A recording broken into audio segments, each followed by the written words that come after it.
Before we dive in, viewer discretion is advised. This content is for entertainment purposes. What happens when a Hollywood legend decides she's had enough of being interrupted and talks back to one of daytime television's most outspoken hosts? Well, you're about to witness one of the most brutal verbal takedowns in The View's history, where Jane Fonda absolutely destroyed Joy Behar live on national television. This clash was so intense that it left the entire studio in stunned silence, and by the end, Joy Behar looked like she wanted to crawl under the table and disappear forever. Make sure to subscribe and drop a comment below, because this story is absolutely wild. It started like any other Tuesday morning on The View. The cameras were rolling, the audience was settled in their seats, and the hosts were preparing to welcome their guest for the day, the legendary Jane Fonda. At 86 years old, Fonda had seen it all in Hollywood, from her early days as a rising star to becoming an activist and fitness guru. She had agreed to come on the show to discuss her latest project, but what nobody expected was that Joy Behar would turn the interview into a personal attack session. As Jane Fonda walked onto the set, the audience erupted in applause. She looked elegant in a crisp white blazer, her silver hair perfectly styled, and her posture as confident as ever. She settled into the guest chair with the grace of someone who had been in the spotlight for over 6 decades. "Welcome back to The View, Jane," said Whoopi Goldberg, with genuine warmth. "It's always such a pleasure to have you here." "Thank you for having me," Jane replied with a smile. "It's wonderful to be back." But before Jane could even get comfortable, Joy Behar jumped in with her typical lack of subtlety. "So, Jane, I have to ask you about something that's been bothering me. You've been very vocal about climate change and activism, but don't you think it's a bit hypocritical coming from someone who's spent decades flying around in private jets and living in massive mansions?" The question hung in the air like a toxic cloud. The other hosts exchanged glances, clearly uncomfortable with Joy's aggressive opening. Jane Fonda's expression shifted slightly, but she maintained her composure. "Well, Joy, I think that's an interesting way to start an interview," Jane said, her voice steady but with an edge that suggested she wasn't going to be pushed around. "I've been transparent about my past and the changes I've made in my lifestyle. I've reduced my carbon footprint significantly and used my platform to raise awareness about climate issues." Joy wasn't satisfied with that response. She leaned forward in her chair, her voice getting louder. "But, come on, Jane. You can't just say you've changed and expect everyone to forget about your lavish lifestyle. You're telling regular people to make sacrifices while you live in luxury. Don't you see the problem with that?" The audience began to murmur, sensing the tension building between the two women. Jane Fonda's eyes narrowed slightly, and for a moment, everyone could see the fire that had made her such a formidable actress and activist. "Joy, I'm not sure what you're trying to accomplish here," Jane said, her voice calm but firm. "Are you interviewing me about my current work? Or are you trying to create drama for your show? Because if it's the latter, I think you're going about it the wrong way." Joy's face flushed red. She clearly hadn't expected Jane to push back so directly. "I'm just asking the questions that viewers want answered. I'm being honest here. Jane redderled. I'm being honest here." "No, Joy," Jane interrupted, her voice gaining strength. "You're being rude and confrontational. There's a difference between honest journalism and what you're doing right now." The other hosts sat in stunned silence as the two women faced off. Sunny Hostin looked like she wanted to intervene, while Sarah Haynes fidgeted with her notes. Whoopi Goldberg's expression was unreadable, but her body language suggested she was preparing to step in if things got worse. Joy, feeling cornered, decided to double down. "I'm sorry if you can't handle tough questions, Jane. But this is The View. We don't do softball interviews here." That comment was the spark that ignited Jane Fonda's fury.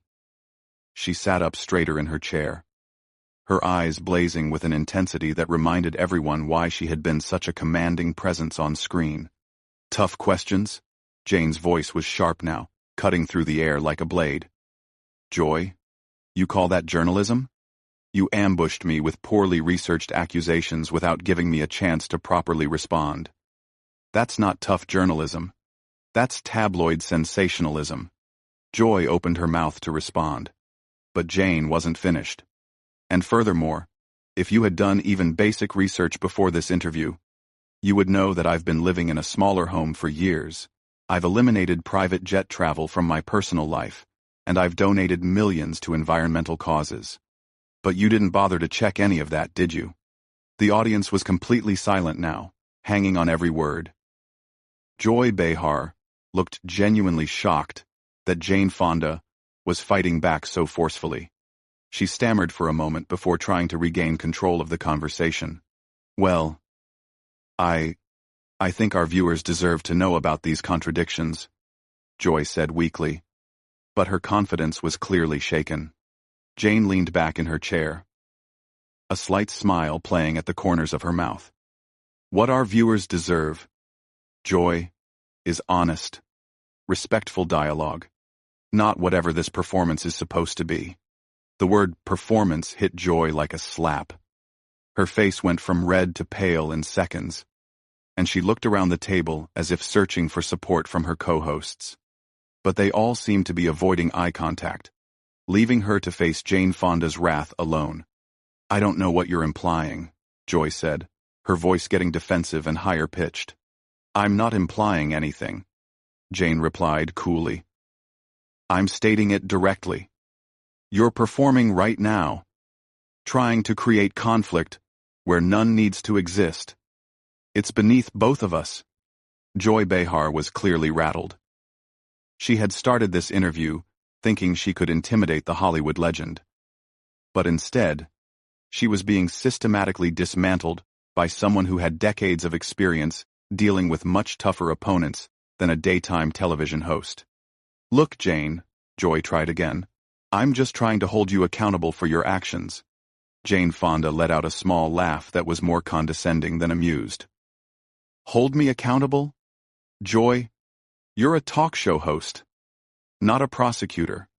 And even if you were, you'd need to have your facts straight before you started making accusations. The tension in the studio was so thick, you could cut it with a knife. The cameras continued rolling, capturing every moment of Joy Behar's humiliation as Jane Fonda continued her verbal assault. Whoopi finally decided to step in, sensing that Joy was drowning and the interview was spiraling out of control. Maybe we should move on to talking about your new project, Jane. After. But Joy Behar, now thoroughly embarrassed and desperate to save face, made the worst possible decision. Instead of taking the lifeline Whoopi had thrown her, she decided to go even harder. No, wait, Joy said, holding up her hand. I think we need to address this properly. Jane, you've made a career out of being controversial. From your time in Vietnam to your various political stances, you've never shied away from stirring the pot. So why are you so sensitive now when someone questions you? The audacity of that statement left everyone speechless for a moment. Jane Fonda's expression went from annoyed to genuinely angry. She had been trying to keep things civil, but Joy had just crossed a line that couldn't be uncrossed. Sensitive? Jane's voice was dangerously quiet now. Joy, you clearly don't understand the difference between being controversial and being ignorant. What you just said proves that you have no idea what you're talking about.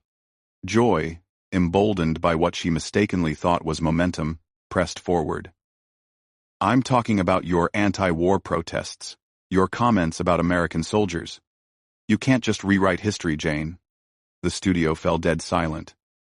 Even the crew behind the cameras seemed to stop moving.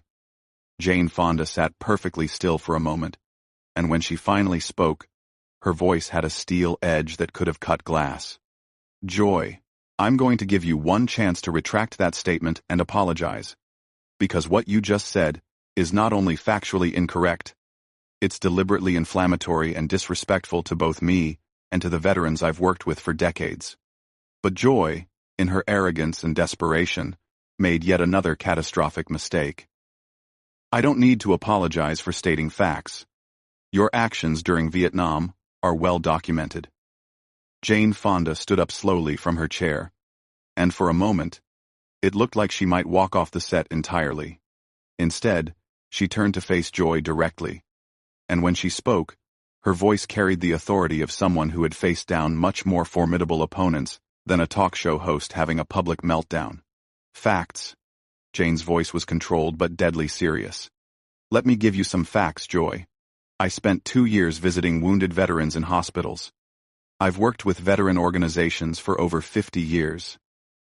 I've apologized repeatedly for any pain my actions caused. And I've dedicated significant portions of my life to supporting our troops. But you wouldn't know any of that because you didn't bother to research before you opened your mouth. Joy's face was now completely pale. She was realizing that she had stepped into quicksand, but instead of stopping, she kept struggling and making it worse. Well, that may be true, but the perception is still there. Joy stammered. The perception? Jane's eyebrows shot up. Joy, you're not reporting on perception. You're creating it. You're spreading misinformation, and then hiding behind the excuse that it's what people think. Sarah Haynes finally found her voice and tried to salvage the situation. Maybe we should take a commercial break. Maybe we should take a commercial break. But Jane Fonda held up her hand. No. I think we should finish this conversation. Joy started it. So let's see it through. Joy looked like a deer caught in headlights. She had clearly expected Jane to be an easy target, an elderly actress who would crumble under aggressive questioning. Instead, she had awakened a force of nature who was now systematically destroying her credibility in front of millions of viewers. Joy, Jane continued, you have a platform that reaches millions of people every day. With that platform comes responsibility. You can't just throw around accusations and half-truths because you think it makes for good television. I wasn't throwing around accusations, Joy protested weakly. Yes, you were, Jane shot back immediately. From the moment I sat down, you've been making statements without basis, asking loaded questions, and now you're trying to relitigate history that you clearly don't understand. This isn't journalism, Joy. This is a hit job. The other hosts looked mortified. Sunny Hostin was staring at her hands, clearly uncomfortable with the direction the interview had taken. Whoopi looked like she was calculating how to end this disaster, while Sarah seemed to be in shock. Joy, now completely out of her depth, made one final desperate attempt to regain control. I think you're overreacting, Jane. This is just a normal interview. That comment was the final straw. Jane Fonda let out a laugh that was pure disbelief. Normal? Jane shook her head. Joy, in a normal interview, the host prepares by researching their guest. They ask thoughtful questions designed to inform their audience. They listen to the answers and follow up appropriately. You've done none of that. I did prepare, Joy said defensively. No, you didn't, Jane replied firmly. If you had prepared, you would know that I've spent the last decade working on climate documentaries, that I've been arrested multiple times for protesting environmental destruction, that I've put my money where my mouth is by funding renewable energy projects. But instead of asking me about any of that meaningful work, you chose to ambush me with tabloid-level gossip. Joy's mouth opened and closed like a fish out of water. She had no response because Jane Fonda was absolutely right, and everyone in the studio knew it. And another thing, Jane continued, her voice gaining momentum. Your approach isn't just unprofessional. It's lazy. You could have had a fascinating conversation about the intersection of entertainment and activism, about how Hollywood has changed over the decades, about the challenges facing older women in the industry. Instead, you chose to create fake controversy because you think conflict equals good television. The audience was completely silent, hanging on every word. Some were nodding in agreement with Jane, while others looked uncomfortable witnessing such a thorough professional dismantling. Joy finally managed to find her voice again, but it came out as barely more than a whisper. No, Joy, Jane said, sitting back down but maintaining her intense eye contact. You were trying to score cheap points at my expense. There's a huge difference. The weight of Jane Fonda's words settled over the studio like a heavy blanket. Joy Behar looked smaller somehow, deflated and defeated. She had started this interview thinking she was going to expose hypocrisy, and instead had exposed her own lack of preparation and professionalism. Furthermore, Jane continued, clearly not finished with her devastating critique, the way you've conducted this interview says more about you than it does about me. You've shown your viewers that you're more interested in creating drama than in having meaningful conversations with your guests. Joy tried one more time to defend herself. Jane tilted her head slightly, a gesture that somehow managed to be both elegant and condescending.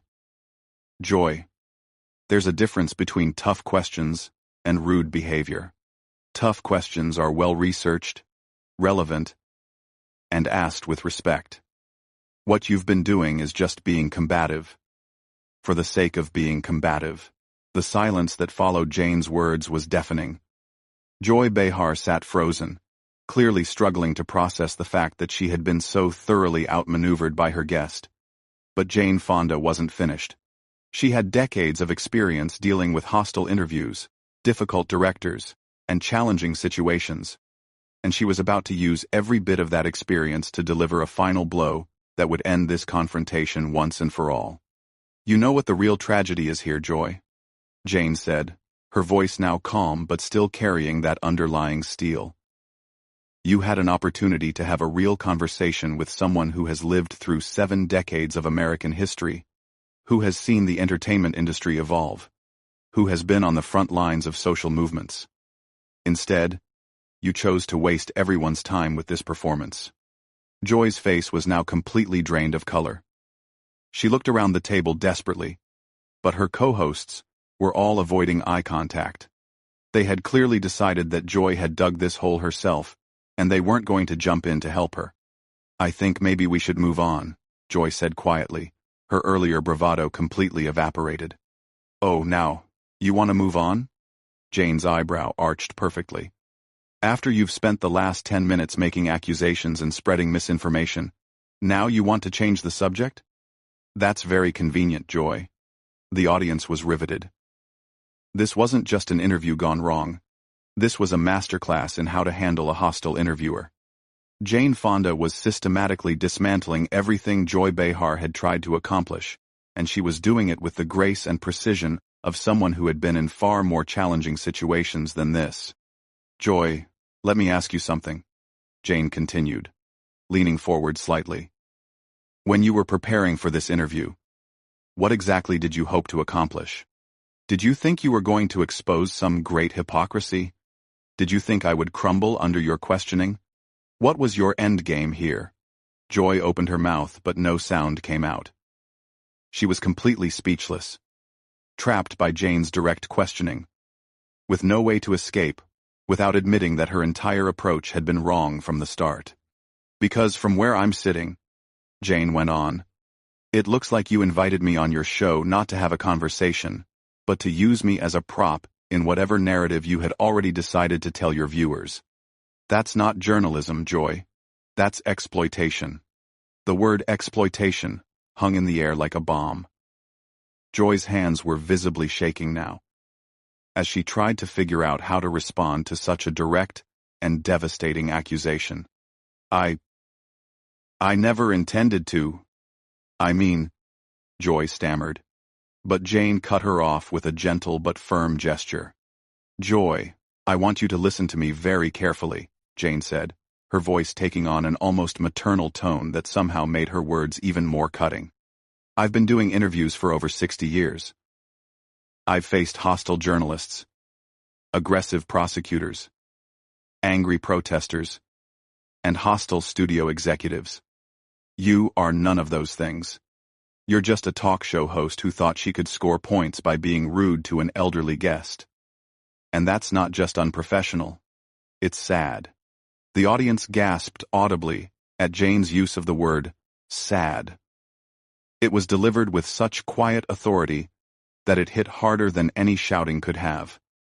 Joy looked like she had been physically struck, Whoopi finally decided she had to intervene before things got even worse for Joy.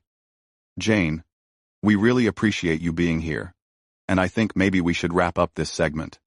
But Jane held up her hand politely. Actually, Whoopi, I'd like to finish this thought if I may. Joy started this conversation, and I think she deserves to hear my complete response. Joy looked like she wanted to disappear into her chair, but Jane wasn't going to let her off the hook that easily. Joy, you mentioned earlier that I've been controversial throughout my career. You're absolutely right about that.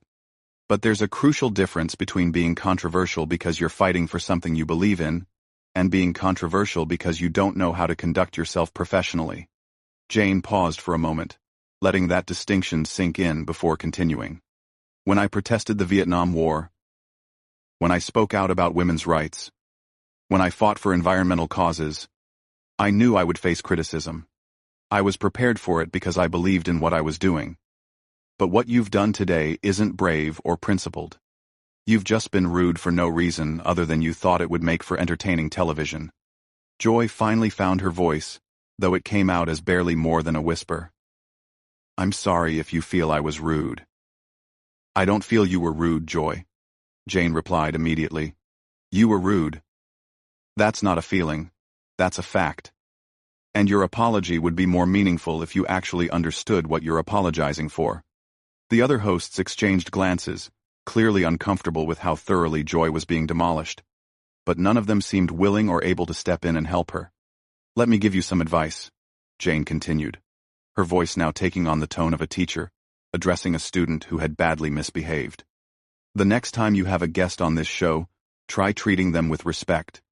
Try asking questions that are designed to inform your audience, rather than to create conflict. Try listening to their answers instead of waiting for your next opportunity to attack. Joy nodded mutely, clearly hoping that agreeing would make this nightmare end sooner. And most importantly, Jane said, her voice gaining strength for her final point. Remember that your guests are human beings, not punching bags for whatever frustrations you're carrying around. We come on shows like this to have conversations, to share our experiences, to connect with audiences. We don't come here to be ambushed by hosts who haven't done their homework. The studio was so quiet that the hum of the cameras was audible. Jane Fonda sat back in her chair, having delivered one of the most thorough and devastating takedowns in daytime television history. Joy Behar looked absolutely destroyed, her earlier confidence replaced by humiliation and regret. Now, Jane said with a slight smile that didn't reach her eyes, would you like to ask me about my actual work? Or should I assume this interview is over? 2000. Joy looked around the table desperately, but found no help from her co-hosts. Whoopi was staring at her hands, Sunny was looking at the ceiling, and Sarah was furiously scribbling notes that she probably wasn't actually reading. I think we should go to commercial, Joy finally managed to say. Jane Fonda stood up gracefully, smoothing down her blazer. That's probably for the best. Thank you for having me. And I hope you'll consider what I've said today. As the cameras cut away and the studio lights dimmed, Joy Behar sat alone at the table, looking like she had been hit by a truck. She had started this interview thinking she would expose Jane Fonda. But instead, she had exposed herself as unprepared, unprofessional, and completely out of her depth when faced with a true Hollywood legend who refused to be intimidated. The audience filed out in stunned silence, many of them shaking their heads at what they had just witnessed. It was clear that this would go down as one of the most brutal interview disasters in television history, and Joy Behar would be the one remembered as the host who got absolutely destroyed by an 86-year-old actress who refused to take her nonsense. What did you think of this absolutely brutal takedown? Have you ever seen a guest completely destroy a host like this before?